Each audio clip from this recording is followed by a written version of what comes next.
Hello दोस्तों। झारखंड राज्य का निर्माण जो हुआ था वो 15 नवंबर 2000 को हुआ था। पर इसके निर्माण की जो प्रक्रिया थी वह भारत की आज़ादी से पहले ही शुरू हो चुकी थी और भारत की आज़ादी के बाद तक यह चलती रही। तब जाके 15 नवंबर 2000 को एक नए राज्य के रूप में झारखंड का निर्माण किया गया। तो आज हम पूरी कहानी, झारखंड राज्य बनने की पूरी कहानी को इस वीडियो में जानेंगे। तो चलिए शुरू करते हैं।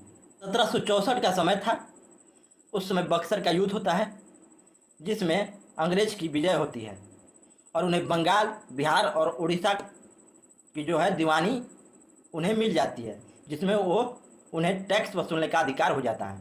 तब वह बंगाल और बिहार, उड़ीसा को मिला के एक बंगाल प्रांत का निर्माण करते हैं। झारखंड इसी प्रांत का हिस्सा था। 1912 में बिहार को बंगाल प्रांत से अलग कर दिया जाता है। तब जो झारखंड का भूभाग था वह इसी बिहार का हिस्सा था और इसी 1912 ईस्वी से झारखंड निर्माण आंदोलन का प्रारंभ हो गया। झारखंड निर्माण आंदोलन के जनक जे बार्थोलोमन को कहा जाता है। जे बार्थोलोमन 1912 में क्रिश्चियन स्टूडेंट ऑर्गेनाइजेशन की स्थापना करते हैं। इसका उद्देश्य गरीब ईसाई विद्यार्थियों की मदद करना और सभी आदिवासियों के सामाजिक और आर्थिक उत्थान करना था। जे बार्थोलोमन चाईबासा के निवासी थे और एलिंकन मिशन से यह संबंधित थे। एलिंकन मिशन ईसाई मिशनरी थी जो झारखंड में ईसाई धर्म का प्रचार प्रसार करती थी और यह 1869 के करीब झारखंड में यह आई थी। ढाका विद्यार्थी परिषद जो ढाका में स्थित थी, इसके रांची शाखा के संचालक भी जे बार्थोलोमन थे। यह संत कोलोबा महाविद्यालय जो हजारीबाग में था वहाँ के छात्र थे और संत पॉल स्कूल रांची में जो था वहाँ के यह अध्यापक थे। क्रिश्चियन स्टूडेंट ऑर्गेनाइजेशन से जुड़े लोग जे बार्थोलोमन को ही उससे अलग कर देते हैं और उसका नाम परिवर्तित करके छोटा नागपुर उन्नति समाज कर देते हैं। एलिंकन मिशन से जुड़े बिशप कैनेडी के सलाह पर क्रिश्चियन स्टूडेंट ऑर्गेनाइजेशन का नाम परिवर्तित करके छोटा नागपुर उन्नति समाज कर दिया जाता है। जे बार्थोलोमन भी एलिंकन मिशन से जुड़े हुए थे और बिशप कैनेडी भी जुड़े हुए थे, पर शायद इनके कामों के बीच में असहमति हो गई थी, इसीलिए उन्हें संस्था से बाहर कर दिया गया और उसका नाम परिवर्तित करके छोटा नागपुर उन्नति समाज कर दिया गया। पहले इसका नाम क्रिश्चियन स्टूडेंट ऑर्गेनाइजेशन था। इसके संस्थापक सदस्यों में जुएल लकड़ा, पॉल दयाल, बंदीराम उरांव और ठेबले उरांव थे। इस संस्था का उद्देश्य छोटा नागपुर का उन्नति और आदिवासियों के सामाजिक, आर्थिक और राजनीतिक सुधार करना था। सदस्य जो इसके केवल आदिवासी ही हो सकते थे। इस संस्था ने मुंडारी भाषा में एक पत्रिका का प्रकाशन किया था जिसका नाम आदिवासी ही था। 1927 में साइमन कमीशन का गठन हुआ था और 1928 में वही साइमन कमीशन झारखंड में यहाँ की स्थिति जानने आया था। तब छोटा नागपुर उन्नति समाज के जो सदस्य थे जुएल लकड़ा और बिशप वन हुक, इन्होंने साइमन कमीशन को एक मांग पत्र सौंपा था जिसमें आदिवासियों के लिए एक पृथक प्रशासनिक इकाई के गठन की मांग की गई थी। 1930 में एक और संगठन किसान सभा का गठन किया गया। इसके अध्यक्ष ठेबले उरांव थे और सचिव पाल दयाल थे। ठेबले उरांव छोटा नागपुर उन्नति समाज के भी संस्थापक थे जिसकी स्थापना 1915 में करी गई थी। किसान सभा का उद्देश्य झारखंड के किसानों को शोषण करने वाले जमींदारों के खिलाफ संगठित करना था। 1935 में छोटा नागपुर उन्नति समाज और किसान सभा का विलय हो गया क्योंकि इनका उद्देश्य एक ही था और वह था आदिवासियों के सामाजिक, आर्थिक और राजनीतिक विकास करना। 1933 में छोटा नागपुर कैथोलिक सभा का गठन किया गया। यह बिशप सेवरिन के प्रेरणा से इसका गठन किया गया था। अध्यक्ष बेनिफेस लकड़ा थे और महासचिव इग्नेस बेग थे। इसका उद्देश्य कैथोलिक के हितों की रक्षा करना था। 1938 में आदिवासी महासभा का गठन किया गया। इस संस्था का गठन करने के पीछे निम्न कारण थे और यह एक महत्वपूर्ण संस्था था। तो होता यह है कि 1936 में बिहार से उड़ीसा को अलग किया जाता है, तब झारखंड बनने की उम्मीद जगती है, परंतु ऐसा नहीं होता और झारखंड का निर्माण नहीं किया जाता। 1937 में बिहार में प्रांतीय चुनाव होता है और इसमें गठित मंत्रिमंडल में दक्षिण बिहार जो वर्तमान में झारखंड है वहाँ से एक भी नेता को मंत्रिमंडल में शामिल नहीं किया जाता है। इससे भी झारखंडवासी नाराज थे। तब 1938 ईस्वी में रांची नगर पालिका का चुनाव होता है जिसमें 5 सीटों पर आदिवासी संगठनों ने मिलकर लड़ा और सभी 5 सीटों पे वो विजय हो गए। इससे उनमें हिम्मत बढ़ी। अब 31 मई 1938 को 5 आदिवासी संगठनों ने, जिसमें छोटा नागपुर उन्नति समाज, किसान सभा, छोटा नागपुर कैथोलिक समाज, मुंडा सभा एवं हो मल्टो सभा ने मिलकर छोटा नागपुर संस्थान प्रज्ञा आदिवासी महासभा की स्थापना करी। छोटा नागपुर संस्थान प्रज्ञा आदिवासी महासभा के प्रथम अध्यक्ष थियोडोर सोरेन थे। प्रथम उपाध्यक्ष बंदराम उरांव थे। इसके सचिव पॉल दयाल थे। 1939 ईस्वी में इसका नाम परिवर्तित करके आदिवासी महासभा कर दिया गया। 1939 ईस्वी में जयपाल सिंह मुंडा को इसका अध्यक्ष बनाया गया।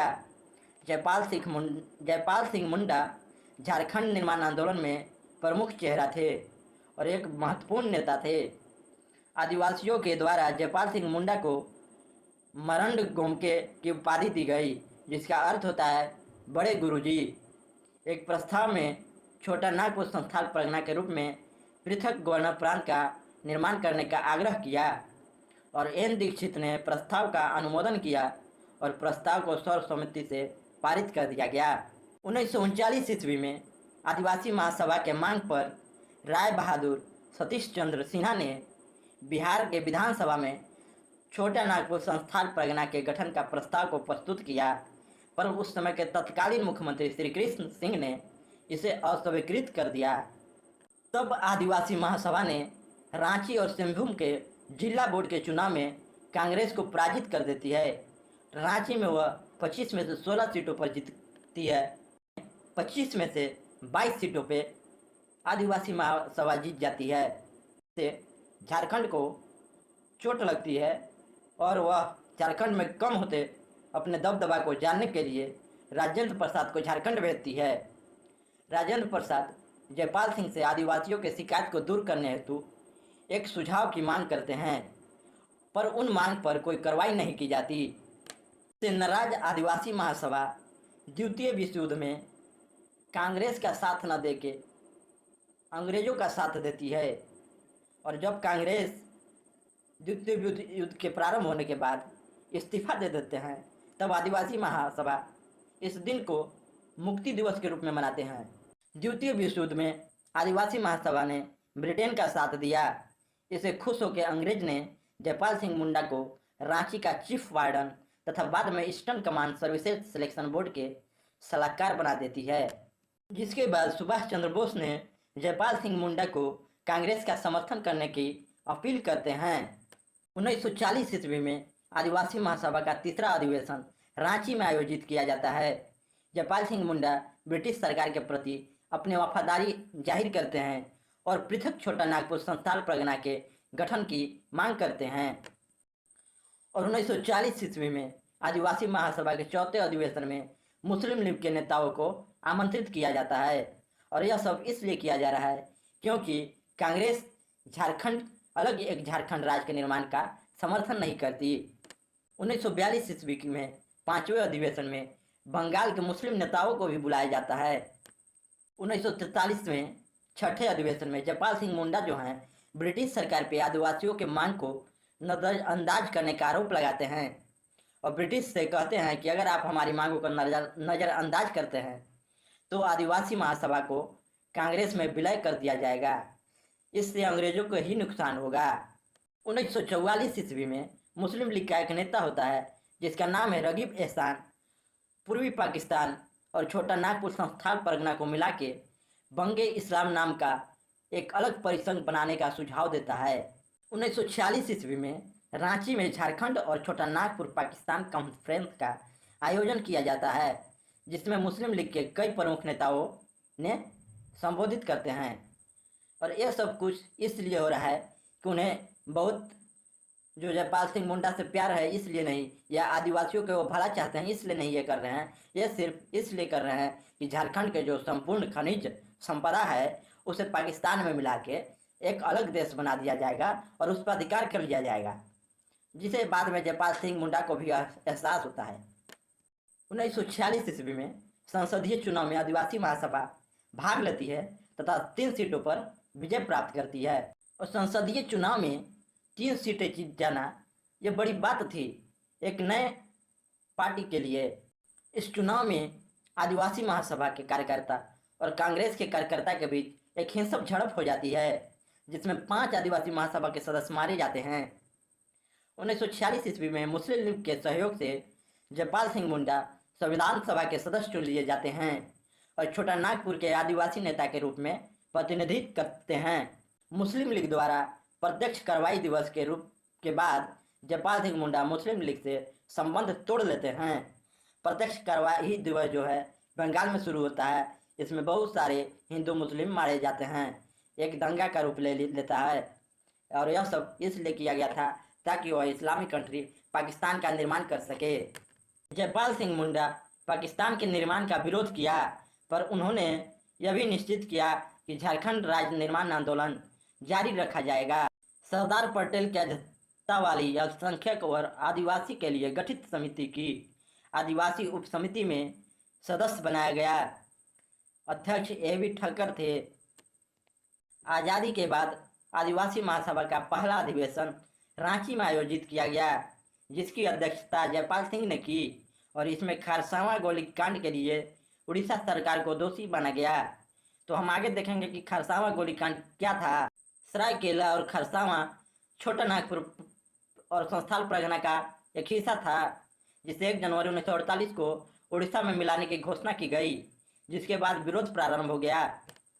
आदिवासी महासभा द्वारा सिंहभूम के खरसावां हाट मैदान में विशाल जनसभा का आयोजन किया गया।